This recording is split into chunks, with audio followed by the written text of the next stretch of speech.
Atenção! Começa agora uma teleaula de Física do Ensino Médio. Você vai assistir a teleaula de número 49. Bons estudos!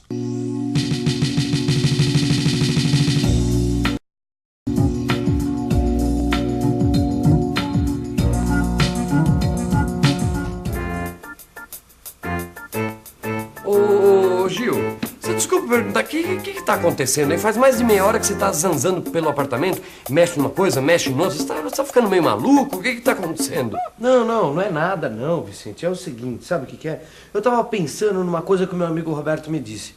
Que a gente é capaz de entender a luz pelas coisas mais simples do nosso dia a dia, sabe? Através de um rádio, um micro-ondas, uma chapa de pulmão. Então eu tô aqui pesquisando. Mas agora não adianta você ficar só olhando, você tem que se informar, entendeu? Não esquenta a sua cabeça. No final dessa teleaula aqui, você vai estar craque no assunto. Hoje você vai aprender o que são e quais são as características das ondas eletromagnéticas. Vai descobrir o que são os fótons e o que é a luz.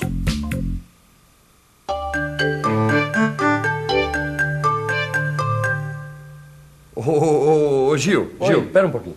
Eu vou te ajudar. Vamos fazer uma coisa? Vamos pôr a mão na massa e estudar o que são as ondas eletromagnéticas. Vamos nessa? Peraí. Ondas eletromagnéticas? Exatamente. O que isso tem a ver com a minha curiosidade, Vicente? Olha, eu tô querendo saber o que é e quais são as características da luz. Simples. Exatamente. Só Então isso. a primeira coisa que você tem que aprender é a seguinte. A luz é uma onda eletromagnética.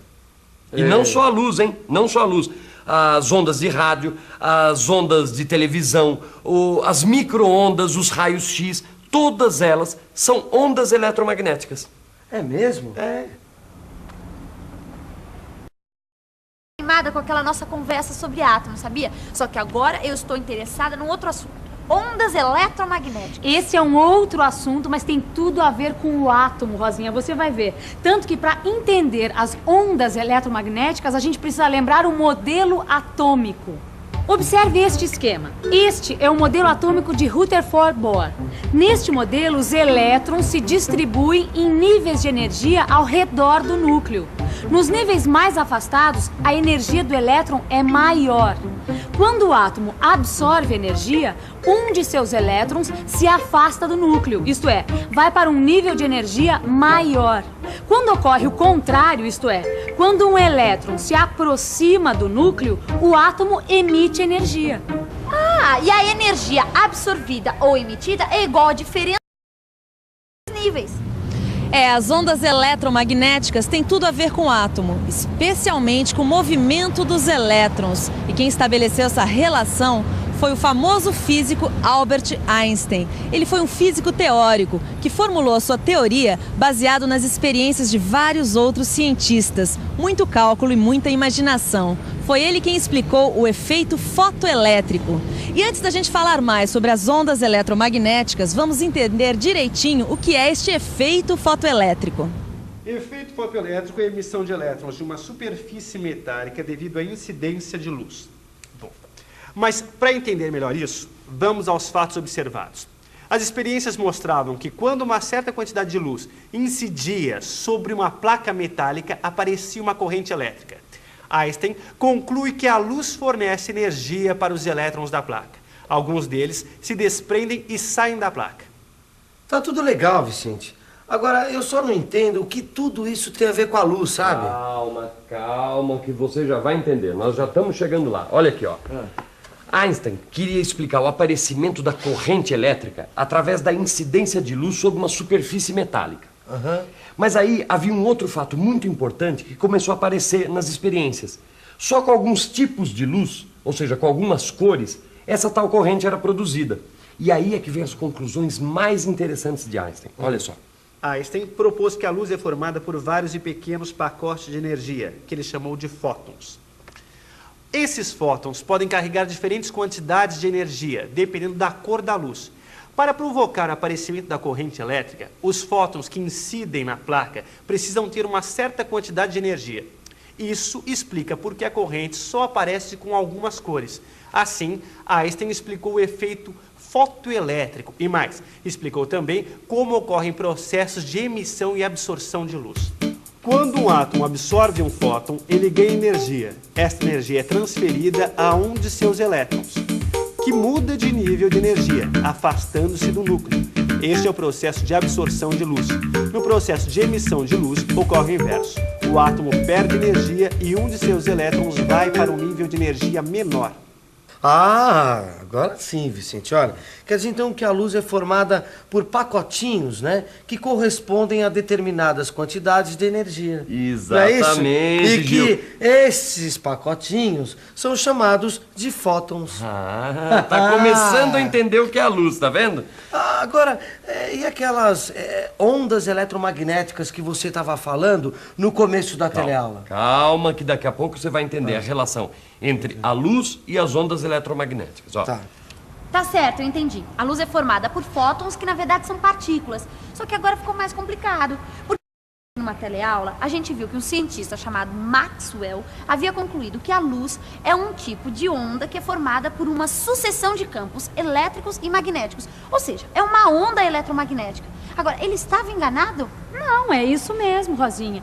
A Rosinha lembrou muito bem das conclusões do Maxwell. Se você não estiver se recordando direitinho, dê uma olhada no seu livro de estudos. Mas agora, Rosinha, me diga uma coisa. Quem você acha que tinha razão? Maxwell, que disse que a luz é um tipo de onda, ou Einstein, que descobriu que a luz era formada por partículas, chamadas de fótons? Será que a luz é onda ou partícula? Ih, agora ficou mais... Na verdade, os dois estavam certos, Rosinha. E esta foi a grande sacada de Einstein. Ele propôs o seguinte: quando a luz interage com a matéria, ela se comporta como uma partícula. Quando ela está viajando pelo espaço, é uma onda eletromagnética. Ah, Vicente, eu acho que eu entendi. Quer dizer que a luz é um tipo de onda eletromagnética. E quando essas ondas entram em contato com a matéria, elas se comportam como se fosse uma partícula. E essas partículas são chamadas de fótons. Exatamente. Agora, sabe o que não está entrando na minha cabeça? É o seguinte, que não está dando para engolir. É que você me disse que as ondas eletromagnéticas são iguais às ondas mecânicas. Não, mas não é para engolir mesmo. Elas têm semelhanças. As ondas eletromagnéticas não são idênticas às ondas mecânicas. Elas têm semelhanças só. Uma diferença fundamental, por exemplo, é que as ondas mecânicas, elas precisam de um meio material para se propagar. Enquanto as ondas eletromagnéticas não. Elas se propagam no vácuo. No vácuo? É. Ah, então quando os astronautas estão na Lua tentando se comunicar com a Terra, eles se comunicam através de ondas eletromagnéticas. Exatamente. Eles se comunicam com a Terra através das ondas de rádio. E as ondas de rádio, as micro-ondas, as ondas de televisão, a luz, são todos exemplos de ondas eletromagnéticas. Agora ficou mais fácil, né, Maristela? Porque se quase tudo que vale para as ondas mecânicas vale também para as ondas eletromagnéticas, então fica mais fácil entender as características das ondas eletromagnéticas. E fica mais fácil mesmo, Rosinha. É só você lembrar que todas as ondas são caracterizadas por um valor de frequência e comprimento de onda. No seu livro você vai encontrar tudo isso. Nele você descobre como essas grandezas se relacionam e encontra os valores de frequência e do comprimento de onda de diversas ondas eletromagnéticas. Como você viu, as grandezas que caracterizam as ondas eletromagnéticas são as mesmas grandezas que caracterizam as ondas mecânicas. Dá pra gente calcular os valores dessas grandezas, mas antes disso, saber como é produzida uma onda eletromagnética. Ela é produzida toda vez que uma carga elétrica é acelerada ou freada. Ou seja, quando uma carga elétrica fica em movimento de vai e vem, é que se produz uma onda eletromagnética. Vicente, é o seguinte, tô ficando fera nesse negócio de ondas eletromagnéticas. Só que é o seguinte, não é tão simples assim, né? Não, realmente não é simples. Agora, com calma, a gente acaba conseguindo entender tudo. Aliás, depois dessa teleaula, pegue seu livro e dê uma revisada em tudo que a gente tá vendo aqui. Com certeza vai ficar tudo muito mais claro para você. Bom, já que você falou nesse negócio de ficar claro, surgiu uma dúvida. Olha, se as ondas do rádio, da TV, do micro-ondas, se todas essas ondas são ondas eletromagnéticas, por que o nosso olho só consegue perceber a luz? Não consegue perceber, por exemplo, as ondas do rádio? Essa é uma boa pergunta. E para saber a resposta, a gente vai precisar conhecer o espectro eletromagnético. Espectro elétrico? Exatamente. Porque além da frequência e do comprimento de onda, as ondas eletromagnéticas, elas têm uma outra característica, a quantidade de energia. E a quantidade de energia, ela varia justamente de acordo com a frequência e com o comprimento de onda. Você lembra do som? As ondas sonoras, assim como as ondas eletromagnéticas, elas têm frequências, tá certo? E no caso do som, o ouvido humano só consegue captar sons com frequências num determinado intervalo, tá certo? Ah, eu já vi tudo. Então, quer dizer, no caso das ondas eletromagnéticas é a mesma coisa, não é isso? É. Então, olha, a gente só consegue enxergar as ondas cujas frequências estão num determinado intervalo. Exatamente. Agora, não se esqueça, as ondas eletromagnéticas, elas são fótons. E o nosso olho só capta fótons com uma quantidade de energia específica. Você lembra? Quando um elétron muda de um nível de energia maior para um menor, ele emite um fóton. E é esse fóton que o nosso olho absorve e transforma num sinal elétrico que vai ser mandado para o cérebro. Ah, e não tem segredo, né, Vicente? É só a gente dar uma olhada no espectro eletromagnético. Olha aqui. Aqui do lado esquerdo estão os valores das ondas eletromagnéticas cuja unidade é o Hertz. Aqui, nessa escala do lado direito, estão os valores dos comprimentos de onda. Olhando de baixo para cima, quanto mais a gente sobe, maior é a frequência e menor o comprimento de onda. E mais energéticos são os fótons que compõem a onda. Olha só, aqui embaixo estão as ondas de rádio AM. Um pouco mais acima, as de rádio FM e de TV.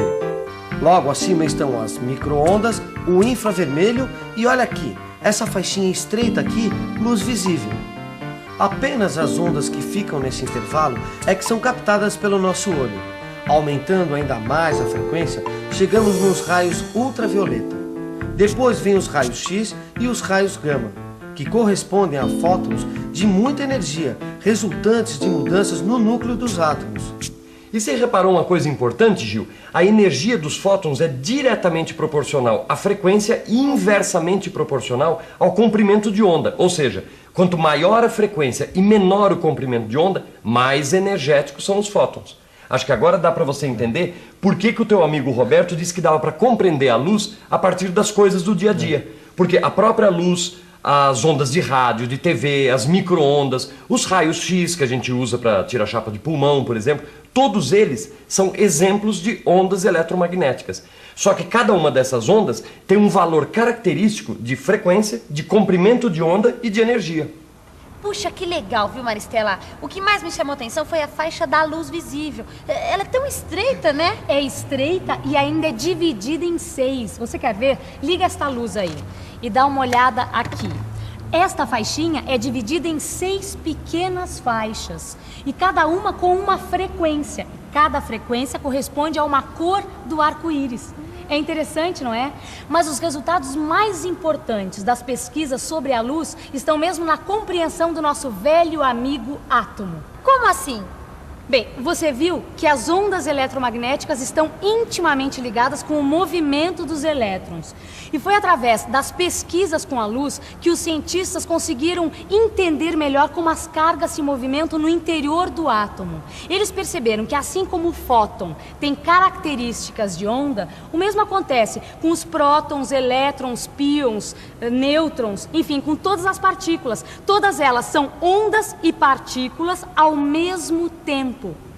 Isso quer dizer que o tradicional modelo atômico Rutherford-Bohr, lembra, precisa ser atualizado. Hoje em dia, o modelo atômico não tem mais prótons e elétrons, todas essas partículas em órbitas e lugares bem definidos. Ao contrário, os cientistas descobriram que essas partículas devem ser representadas por regiões difusas, porque ao mesmo tempo são partículas e onda. Para isso tudo ficar claro, vamos ficar agora com a revisão.